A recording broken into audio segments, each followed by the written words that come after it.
Doctor Palanivelu கேஸ்ட்ராலஜி மற்றும் புற்றுநோய் சிகிச்சை நிபுணர், ஜெம் மருத்துவனுடைய தலைவர்.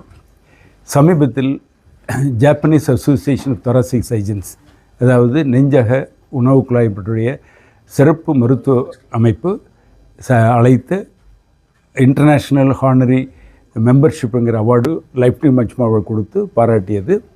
இந்த உணவு குழாயினுடைய நவீன கண்டுபிடிப்பு உலக அளவில் பரவியிருந்தாலும் கூட 2000 தொடர்ந்து ஜப்பானில் படிப்படியாக அறிமுகப்படுத்தப்பட்டு இன்று ஜப்பான் பூராவுமே இன்று என்னுடைய ப்ரோன் ஈசோபெஜெக்டமிங்கிற டெக்னிக் தான் பயன்படுத்துகிறார்கள். அந்த வகையில் அவர்கள் சொல்லும் பொழுது இந்த டெக்னிக்கு மிகச்சிறந்த முறை புற்றுநோயினுடைய தாக்கத்தை முழுமையாக எடுக்கிறது மட்டுமில்லாமல் இது சிறுதுளையாக வழியும் பொழுது ஒவ்வொரு நோயாளியுமே சில நாட்களிலேயே குணமடைந்து அவர்கள் அன்றாட வேலை செய்ய முடிவதும் பக்க விளைவுகள் மிகவும் குறைவாக இருக்கக்கூடிய காரணத்தினால அவர்கள் இதை விரும்பினார்கள். அந்த முறையை ஜப்பானில் பயன்படுத்துறதுனால அவர் அங்கீகாரம் கொடுக்க வேண்டும், பாராட்ட வேண்டும் என்ற வகையில் சென்ற வாரம் ஜப்பான் சென்று வந்தேன். அவர்கள் மிகவும் பாராட்டு இதாக இருந்தது. ஜப்பான் உலகத்திலேயே உணவு குழாய் இரைப்பை புற்றுநோயில் மிகவும் சிறந்து விளங்குபவர்கள்.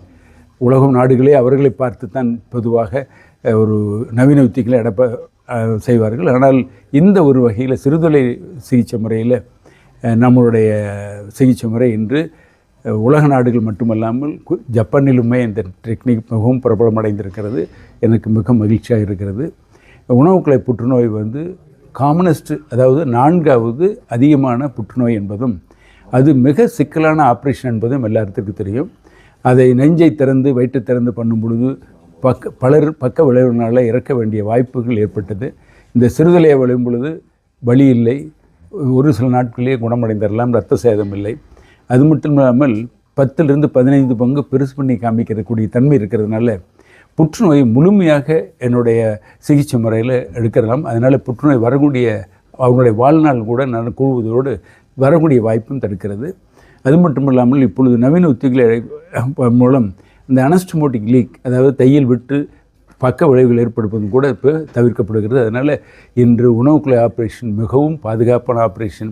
சில நாட்களிலே முற்றும் குணமடைந்து அவங்க அன்றாட வேலையில் செய்ய வாய்ப்பு அதிகமாகிறது. இப்பொழுது நவீன சிகிச்சை முறையெல்லாம் நடைமுறைக்கு வந்திருக்கிறது. ரோபோட்டிக் சர்ஜரியில் ஆர்டிஃபிஷியல் இன்டெலிஜென்ஸ் கூட சேர்ந்து பண்ணும் பொழுது அந்த புற்றுநோய் திசுக்களை துல்லியமாக கண்டறிந்து பூரணமாக எடுக்கக்கூடிய வாய்ப்பு இதில் மிகவும் நன்றாக இருக்கிறது.